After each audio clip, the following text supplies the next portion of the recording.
Hi, it's your friendly bumblebee from Let's Learn Kids reporting in to tell you about all the fun we had during Bee Week. But since it's kind of crazy and difficult to take a woman seriously in bumblebee attire, I'm going to just remove that.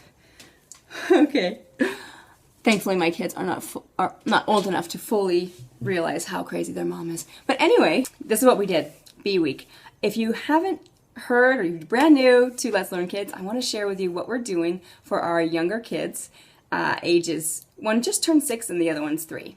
We are going through Letter of the Week approach with them, and we are just diving into all different aspects of learning and having an amazing time. And all of this can be done in a really simple way before I even start considering the study or the topic that we're going to discuss and work with. I want to look at my relationship with the child. This is the difference between a human being working with a child versus them just learning from a TV program. Those are good to supplement if you want to, but really the core learning should be with a person that they know and they feel respect for and loved by and feel understood by. So when I'm looking through the week or whatever work we've done, I wanted to see if we have broadened and deepened our relationship, the learning relationship. And that's all done in a safe environment with love and encouragement and some order. Also, the other thing I want to look at, one of the strong key points is I want to study that child. So if I'm working on math with them or something more of a scientific nature or artistic, I want to really look at them, study the way they respond.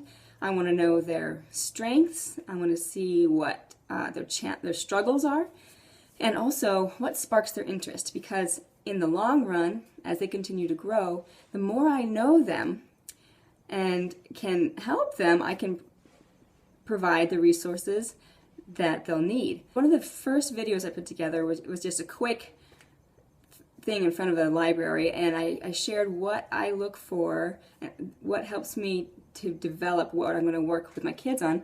And I broke it down sort of into 3 vague ideas. One would be skills, one of the technical skills. One would be the character of the person, the kid. And the other would be exposure to what's out there. And one of my goals with this age, it could be preschool, pre-K, kindergarten, first grade to some degree, is for them to really see why they even want to learn. So before I start stacking up the curriculum for them to do, they need to have something down deep that starts to interest them. And I think kids naturally have that, and we don't want to squash it the second that technically school starts. So it's just a blending of all of this. So what we do is we have a binder. I keep their stuff. I have it categorized by letter here, and it's pretty much just to keep the stuff that's worth looking at later, and to rid our house of too much of the paper materials, because we have 4 kids and it can just get out of control, and it is often. But it's one way to have a little bit of organization, and it's fun because they get to look at it. It's not just a workbook, because workbooks aren't that exciting to look at later. So what we do is we start with a letter template that I printed out, and I will share the link of where I found this. You can put anything with bees. We put beads and beans. So they just kind of glued it on there. They could just get a nice little picture of an uppercase and a lowercase b. We also work on a memory activity. So this is one that, let's see, they just take their activity. This was one that had to do with children being wise and how parents can appreciate that. And it was something that my husband put his handprint, my daughter put her handprint, and so it's kind of fun. It stores their size of their handprint, and it's a personal activity, and then they recite it during the week, and then at the end of the week they practice during the week. At the end of the week they recite it, they hold up their craft, and it's a way to develop the memory muscle and learn how to speak out, and it's a goal to work towards during the week. We actually took most of October to do this, and because October is such a great time to get costumes at the store, I went to the 99-cent store at our local dollar store for our kids, and that's where the bumblebee accessories came from. Anyway, so for example, for the skills, some of what I want to work with our younger ones is developing their attention span.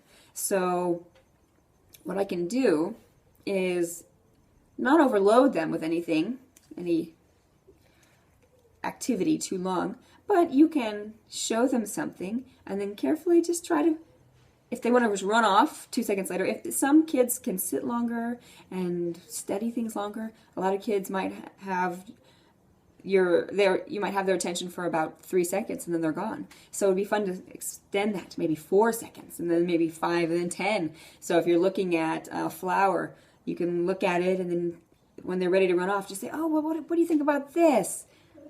There's a bumblebee coming out of there, or something like that. Just something, a little bit of dialogue. It's got to be natural, though. Kids can tell if you're putting on an assignment for them, and sometimes they just need that natural dialogue with you. Another thing is the importance of tactile manipulation, the fine motor skills. Unfortunately, there's a lot of extra income going toward occupational therapy to try to get kids' hands more coordinated and stronger, and some of that could be possibly they are maybe working with iPads more, and that's fine, but that should not be the core of how they're learning when they're young. Really, they need to be hands-on. They need to have, let's see, some of the things that we did, for example. We had these water beads. Some of them were from the 99-cent store, and some were just on a clearance. Always check your art stores or even grocery stores in the clearance section. Sometimes they are getting rid of things. These things are just a couple dollars on clearance. So we had a big tub of these, and some of them are lost forever in the grass. And then they just measured them with measuring cups and bowls, and then it's a lot of open-ended play where they can just play with it. Play-Doh, puzzles.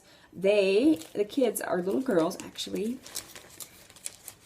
learned how to sew on a button. So, for example, we just slide it on here into our plastic sleeve, that page protector that goes in our binder, and the goal would be for them to learn enough of that to be able to actually make something, because I want them to be involved in skills that will be useful for them.